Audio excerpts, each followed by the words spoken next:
Buenas noches, bienvenidos a la emisión estelar de Poder Informativo. Hoy 15 de febrero hemos recopilado las noticias más candentes de Latinoamérica y de inmediato comenzamos con lo más importante en el Cono Sur. De inmediato iniciamos con los titulares. 2 periodistas fueron asesinados a balazos, esto en una emisora de radio de República Dominicana. Y autoridades allanan oficinas de Odebrecht en Venezuela. El presidente argentino Macri ya acumuló 4 imputaciones desde que asumió como presidente en el 2015. Y en Perú presentan proyecto para legalizar matrimonio homosexual. La policía interroga a Maradona por una presunta agresión a su pareja en España. Y de inmediato iniciamos con las informaciones. Un locutor de radio murió baleado mientras leía noticias desde su cabina en República Dominicana, luego que personas no identificadas ingresaran a la emisora en el oriente del país y comenzaran un tiroteo.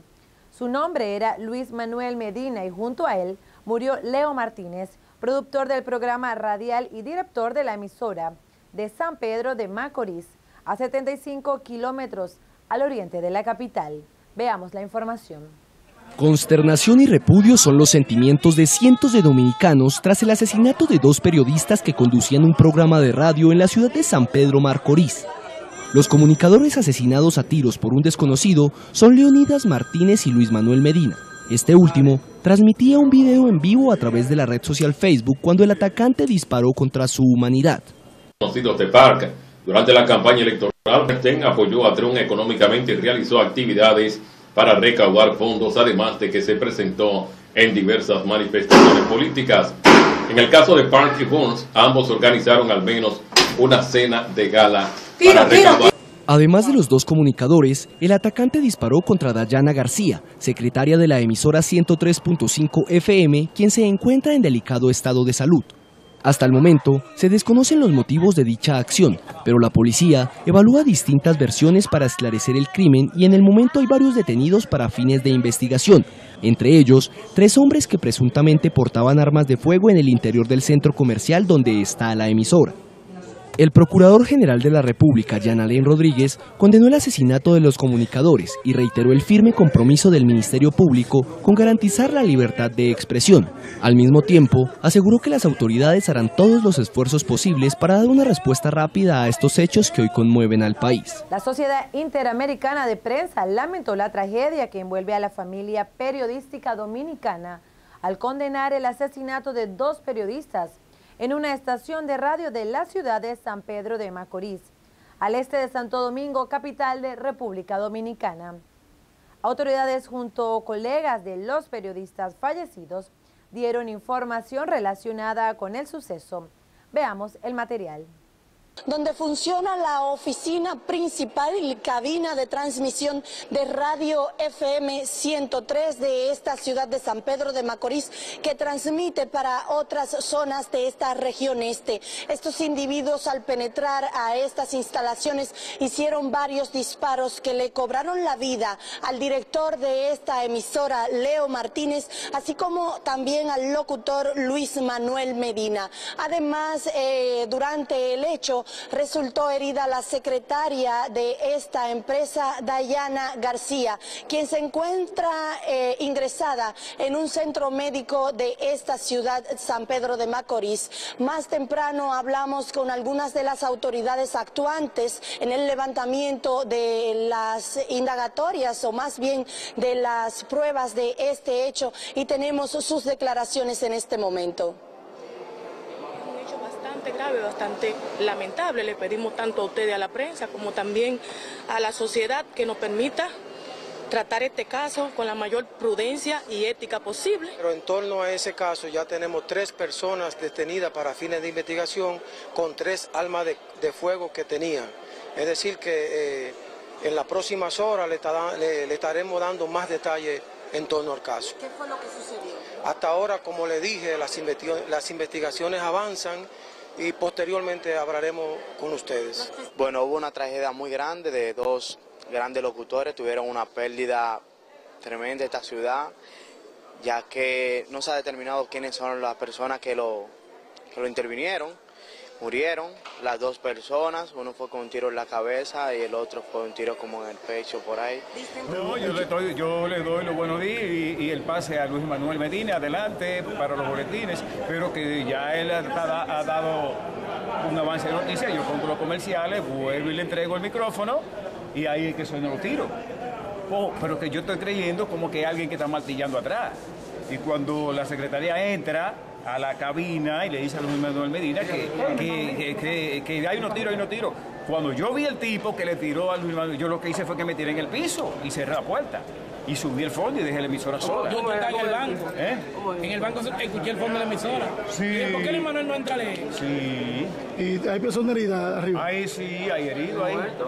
Sí. Manuel Medina y la secretaria. Sí. ¿La secretaria está herida también? Sí. La llevaron... Esa yo no la vi porque yo nada más vi esa cuando ella le dijo a Luis Manuel Medina.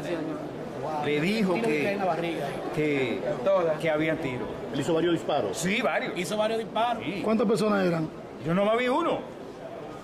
Un alto él, un alto abajo. ¿Qué tenía puesto? No. Yo no fijé nada de eso, porque como entra mucha gente ahí, tú, yo estoy en mi cabina, atendiendo mis comerciales, mi animación y darle el paso a Luis Manuel Medina. Gracias, y yo hermano. me tiré en el piso.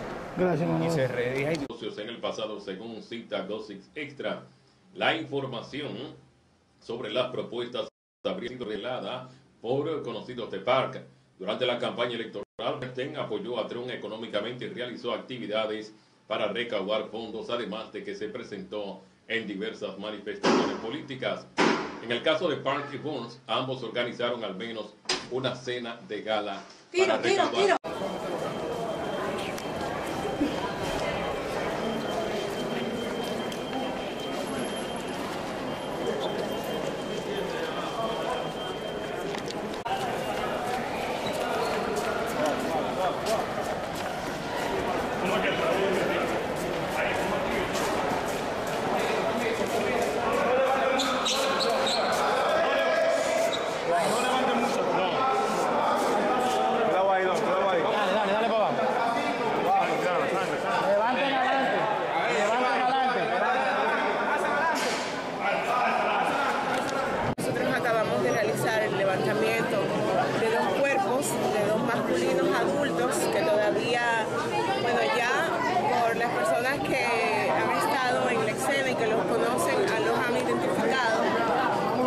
conocidas de la ciudad.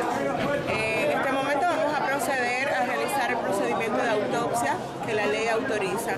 Entonces, en eso estamos. ¿Cuántos impactos de bala tiene cada uno? Hasta este momento no podemos dar esa información porque todavía no se ha realizado el procedimiento de autopsia correspondiente. Entonces, tenemos que esperar a hacer un examen completo del cadáver, de los cadáveres, para poder saber qué cosas tienen. Pero a modo preliminar, ustedes los médicos pueden tener los orificios que presentan los cuerpos.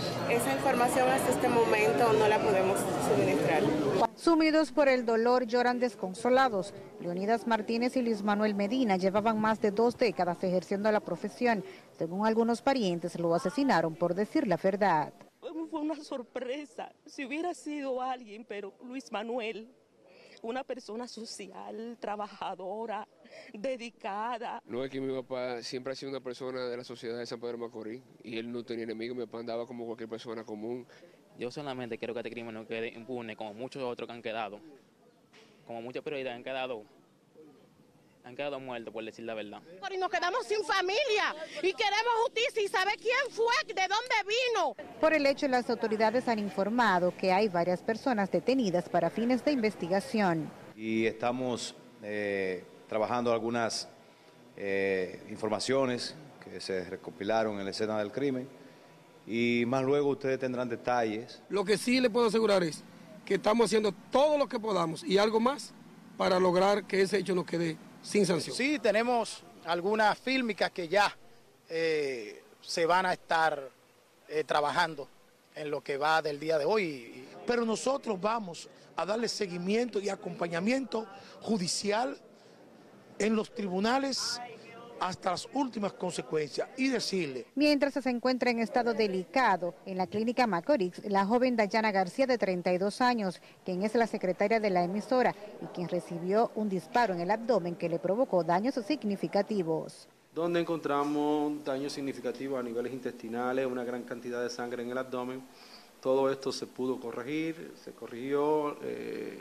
Hasta ahora la paciente está estable. A esta funeraria, el pueblo se ha volcado a brindar su solidaridad a estas dos familias. Y de inmediato pasamos a Venezuela. Allí autoridades venezolanas allanaron oficinas de la constructora brasileña Odebrecht en Caracas como parte de las investigaciones por las presuntas irregularidades que se habían cometido en la contratación de obras públicas en el país. El allanamiento fue encabezado por miembros de la Dirección General de Contrainteligencia Militar y la Fiscalía General, y ocurrió el martes, 2 días después de que Nicolás Maduro exigiera sanciones para los responsables de los supuestos hechos irregulares. Efectivos de la Dirección General de Contrainteligencia Militar y del Ministerio Público adelantaron el proceso, según lo informaron diputados opositores a través de las redes sociales.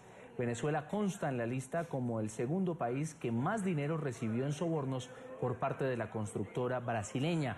El allanamiento también sería la primera acción de la justicia venezolana, luego de que el Ministerio Público abriera la investigación del caso. Periodistas que asistieron a la diligencia denunciaron que miembros de la inteligencia militar les obligaron a borrar el material grabado sobre la inspección.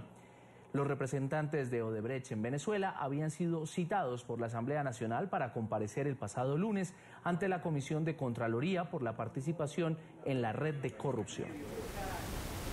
Y el presidente de la República, Nicolás Maduro, aseguró en el marco de la primera plenaria del Consejo Federal de Gobierno del año que se le fue informada la vinculación de un mandatario regional con los casos de corrupción de la constructora brasilera Odebrecht. Odebrecht es una poderosa empresa transnacional brasilera, pero le cortaron las piernas, los brazos y todo. Y ahora es un escándalo de corrupción. Aquí hay un gobernador involucrado en los casos de corrupción de Odebrecht, me informaron ayer. De repente va preso porque recibió dinero ilegal de Odebrecht, ese señor o señorito. Muy vaguito. Después no vaya a decir que es perseguido, él recibe un poco de dólares ahí, millones. Entonces yo he dado la orden de retomar todas las obras de Odebrecht y terminarlas con mano de obra venezolana, con las empresas venezolanas, con esfuerzo venezolano. Un grupo de manifestantes, principalmente de Bolivia, Perú y Paraguay, se manifestaron el martes en Buenos Aires, Argentina.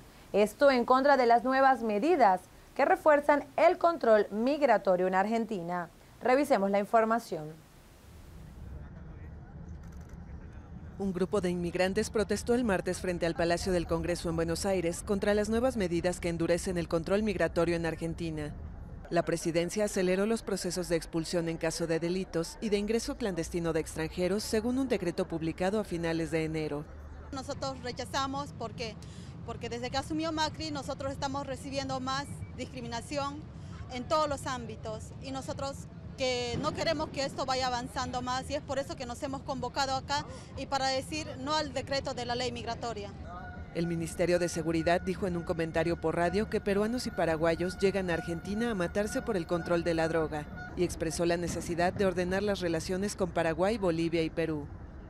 Que no nos meta un solo saco a todos juntos. Yo soy una mujer que lucha por sus hijos también, con ganas de salir adelante en este país, que es hermoso para mí. El gobierno defendió que endurecer su política migratoria no es xenofobia, según dijo el Ministerio de Derechos Humanos. Y de inmediato pasamos a Chile.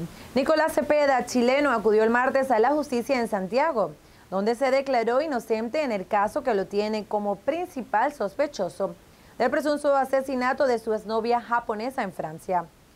Abruptamente, la madrugada del 5 de diciembre, esta joven salió a cenar en un conocido restaurante junto al chileno Nicolás Cepeda. Desde ese día no se supo más de ella. El joven de 26 años había viajado especialmente para tratar de recuperar una relación que ya había terminado a mediados de abril del 2016. Escuchemos el relato.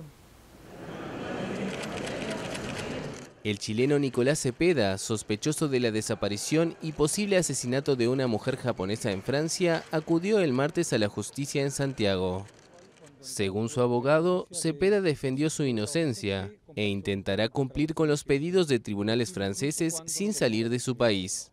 La defensa se va a centrar en una eventual posibilidad de extradición al evento que llegue y obviamente vamos a realizarlo en Chile porque usted comprenderá que asumir una defensa en Francia es imposible para los medios, incluso físicos y económicos de nuestros representados.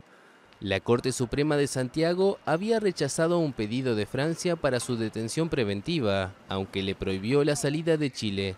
Cepeda es el exnovio de la estudiante japonesa Narumi Kurosaki, quien desapareció el 4 de diciembre. Esa noche, varios estudiantes que estaban en el mismo piso de su residencia universitaria escucharon gritos, el llanto de una mujer y golpes en las puertas. Si bien el cuerpo aún no ha sido localizado, la policía y la justicia francesa están convencidas de que fue asesinada. En todo momento, Francia apuntó al chileno como principal sospechoso, sobre todo tras la aparición de un video que grabó en septiembre, donde acusaba a su exnovia de hacer cosas malas. Y a esta hora nosotros hacemos nuestra primera pausa comercial. Ya regresamos con más de Poder Informativo.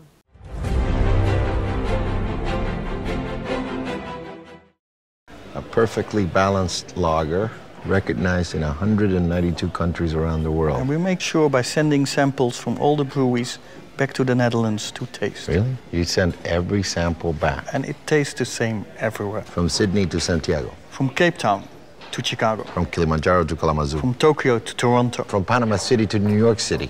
Hey, Willie. From Tokyo to... Toronto. We said that already. There's more behind that star.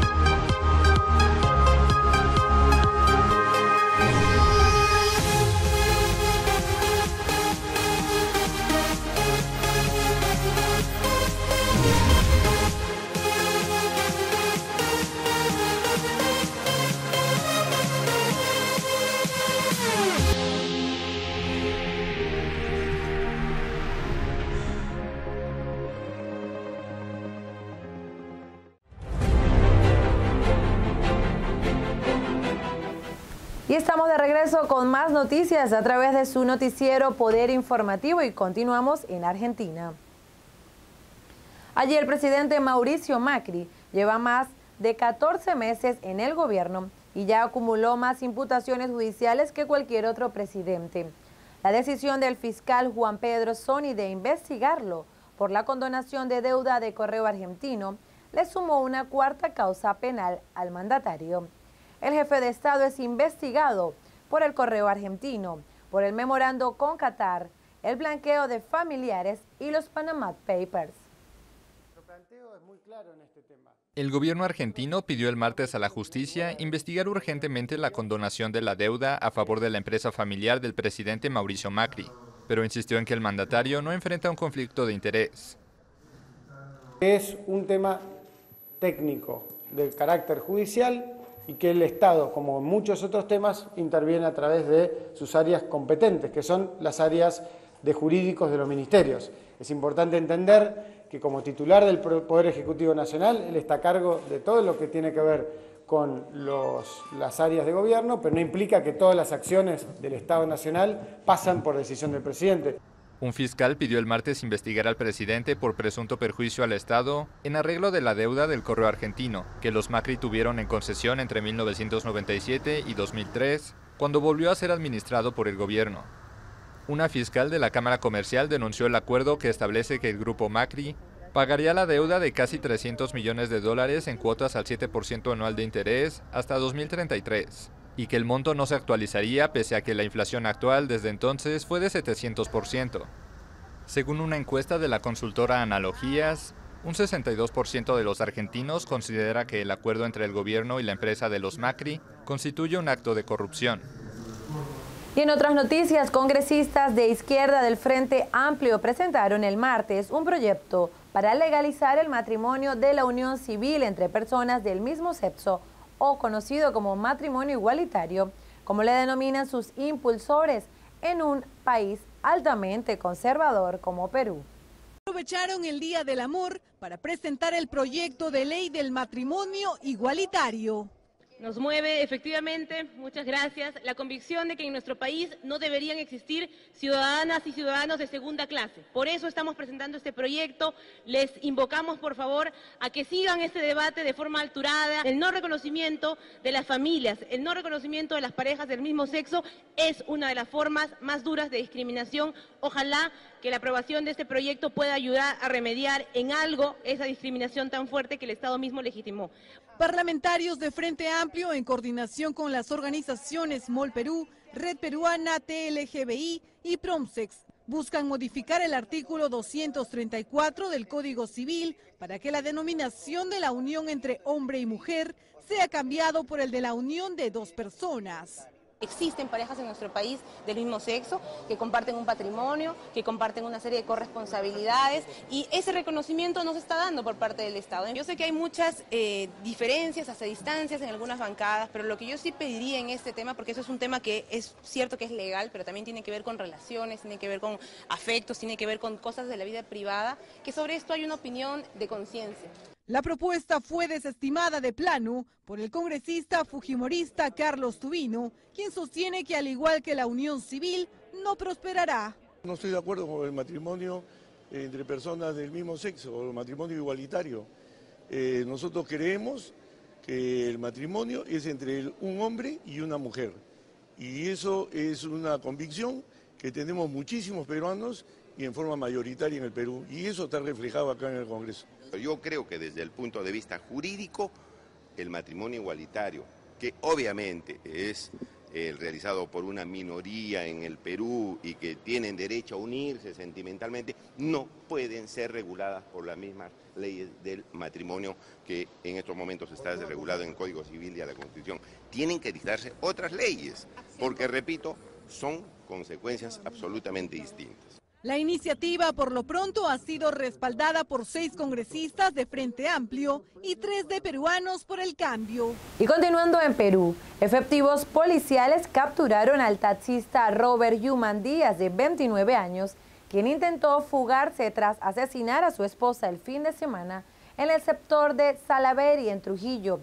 Yuman confesó que la asesinó con 4 cuchilladas, causándole la muerte luego de descubrir que ella le había sido infiel, y él decidió separarse de ella. Entonces ahí donde fue que me enfureció y le metí un cuchillazo, pero no fue mi intención, en el pecho. ¿Dónde le diste el primer cuchillazo? En el pecho. ¿De punta? Sí, de punta. Confesó fríamente su asesinato. Robert Guamán Díaz, de 29 años, era intensamente buscado por la policía al ser el único sospechoso en el crimen de su pareja, Bella Rosemary Ayay de la Cruz, de 23 años, hallada sin vida y con 10 puñaladas en diferentes partes del cuerpo en su vivienda del sector Miramar, en Moche. Y me dijo que estoy enamorado y no quiero complicarte más, mejor creo que va a ser difícil y lo nuestro no puede ser, mejor no vamos a vivir bien. Tú por tu camino, yo por el mío. ¿Qué voy a hacer? No fue mi intención matarlo, no fue, o sea, con la cola quise dar una puñalada, pero no matarlo. El taxista se encontraba en compañía de sus 2 menores hijos de 5 y 3 años, con quienes pensaba viajar a la ciudad de Cajamarca. Los agentes policiales lo interceptaron en la agencia de transporte Sorna, portando una mochila donde llevaba su ropa ensangrentada y algunas prendas de los pequeños.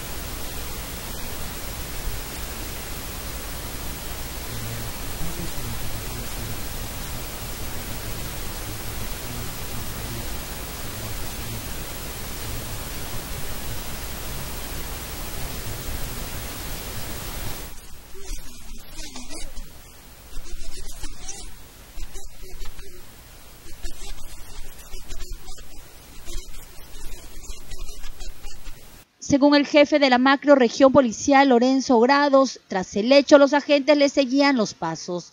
El vehículo que manejaba el presunto asesino tenía varias huellas de sangre y fue dejado en la vivienda de sus familiares en el distrito Huanchaco. Fue allí que determinaron que Robert Guamán y sus hijos continuaban en Trujillo.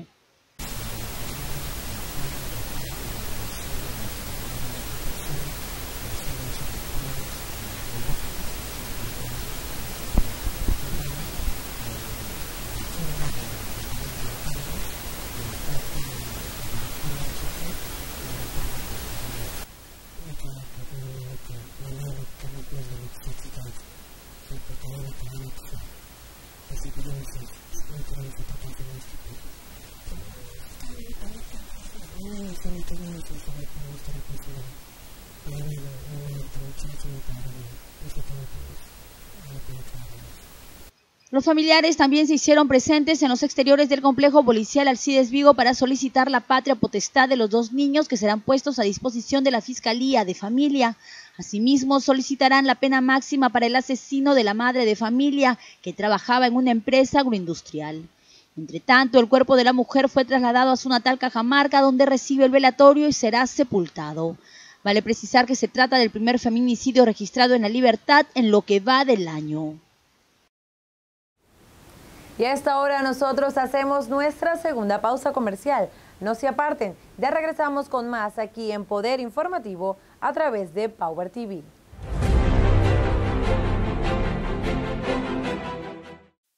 Heineken has been family-owned since 1873. Right, for 140 years they own the brand.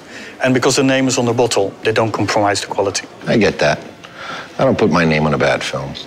Well, I did some late 80s music videos that weren't that good. Oh, really? Yeah. Don't worry about it. You're still my 3rd best actor.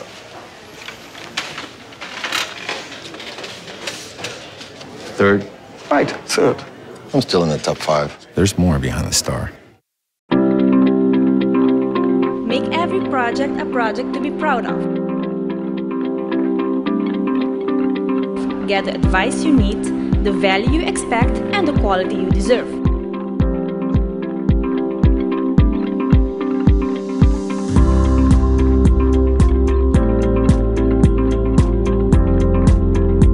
See the Do It Members flyer for great savings.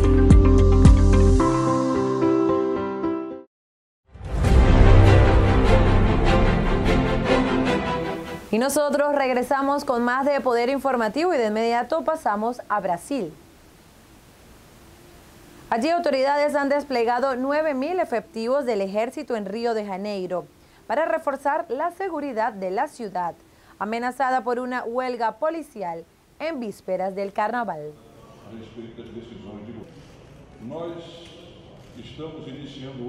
Não existe nenhum descontrole, não existe nenhuma insuficiência de meios e capacidade ou indisponibilidade dos recursos dos órgãos de segurança pública para a manutenção da lei e da ordem. Diferentemente do que se passou e vem se passando em alguma medida no Espírito Santo, não há descontrole, não há desordem e, como os senhores sabem, o policiamento, em que pese os protestos, está na ordem de 95%, 97% nas ruas, realizando as suas missões. Nós vamos colocar um efetivo de 9.000 homens para realizar essa operação preventiva da garantia da lei e da ordem. Será feita uma avaliação, evidentemente que conjuntamente entre nós e o governo do Estado, será feito ou não un pedido adicional y el presidente de la República decidirá. Y en otras informaciones les contamos que Diego Armando Maradona vuelve a ser protagonista y no precisamente por su trayectoria deportiva, sino por su trayectoria como un hombre violento. Una patrulla de la Policía Nacional acudió la mañana del martes al hotel en el que se hospedaba junto a su novia en Madrid. Esto por una presunta agresión que ella misma ha denunciado. La mujer telefonió a la recepción pasado varios minutos de las 8 de la mañana para denunciar que su pareja la estaba agrediendo. Escuchemos los detalles de esta información. Son imágenes del Hotel Mirasierra de Madrid. Hasta aquí han acudido agentes de la Policía Nacional y efectivos sanitarios del SUMA tras recibir un aviso de una fuerte discusión entre el exfutbolista argentino Diego Armando Maradona y su pareja, según fuentes policiales. Al llegar al lugar, los médicos comprobaron que ni Maradona ni su pareja sufrían lesiones, de modo que se retiraron, mientras que la policía, al comprobar que ninguno de los dos quería presentar denuncia, lo hizo poco después. Maradona se encuentra en la capital española con motivo del partido de Liga de Campeones, que esta noche juegan en el Bernabéu el Real Madrid y el Nápoles, uno de los equipos con los que Maradona jugó en Europa. Este incidente se suma a lo ocurrido el pasado lunes cuando Maradona protagonizó un enfrentamiento con un periodista de la cadena COPE, según difundieron varios medios de comunicación. Y finalmente nosotros llegamos a Cuba. Cientos de refugiados cubanos logran entrar cada mes en Serbia con la ayuda de traficantes de personas, por lo que actualmente se encuentran unos 7.700 inmigrantes varados en el país. Esto ante la imposibilidad de seguir hacia el centro de Europa. Serbia está en el centro de la llamada Ruta de los Balcanes, por las que llegan a pasar más de 100.000 personas al mes, según cifras del 2015, aunque desde marzo del año pasado, este camino hacia el centro de Europa está oficialmente cerrado. Conozcamos la situación de estos cubanos que viven esta pesadilla. El español resuena en el centro de asilo en Krnjača, en las afueras de la capital de Serbia, Belgrado. Los responsables son varias familias de refugiados cubanos que esperan en este país ante la imposibilidad de seguir hacia un estado de la Unión Europea. Actualmente en los centros de refugiados de Serbia hay 86 cubanos que llegaron al país con la esperanza de una vida nueva y mejor. Según datos de la Agencia de la ONU para los Refugiados, entre los años 2013 y 2015 se registraron en Serbia 13 refugiados cubanos por año, pero en 2016 su número subió hasta alcanzar las 92 personas. La mayoría de ellas sueñan con llegar a España, aunque algunas pretenden alcanzar Francia y una decena ha solicitado el asilo en Serbia. Este país está en el centro de la llamada Ruta de los Balcanes, por la que llegaron a pasar 100.000 personas al mes en 2015, aunque desde marzo del año pasado este camino hacia el centro de Europa está oficialmente cerrado. No obstante, cientos de refugiados logran entrar cada mes en Serbia con la ayuda de traficantes de personas, por lo que actualmente se encuentran unos 7.700 inmigrantes varados en el país ante la imposibilidad de seguir hacia el centro de Europa. Y de esta manera nosotros llegamos al final de nuestra edición Poder Informativo a través de Power TV.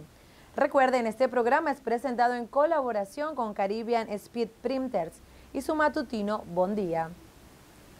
Esperamos ustedes hayan disfrutado de todas las informaciones y la invitación es para mañana, donde les traeremos más noticias relevantes de América Latina y el Caribe. Quien narró para ustedes Fabiola Cárdenas y esto fue Poder Informativo.